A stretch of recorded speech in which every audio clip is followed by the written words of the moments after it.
नमस्कार मंडळी. संध्याकाळच्या छोट्या बोकीसाठी काय बनवावं हा बऱ्याचदा प्रश्न पडतो. आज मलाही असाच प्रश्न पडला बरं का.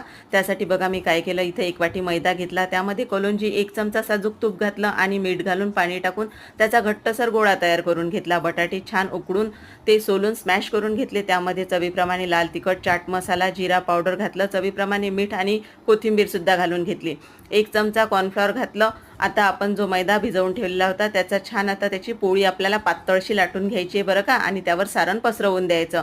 सारण पसरवलेली पोळी छान अशी कट करून घ्यायची आणि त्याचे रोल तयार करून घ्यायचे आहेत आपल्याला. आणि रोल छान हातावर प्रेस करून घेतले आणि आपल्याला हे छान अशा गरम तेलामध्ये तळून घ्यायचे आहेत. कुरकुरीत असे तळायचे बरं का मंडळी. आणि छान सोनेरी रंग येईपर्यंत तळायचे आहेत.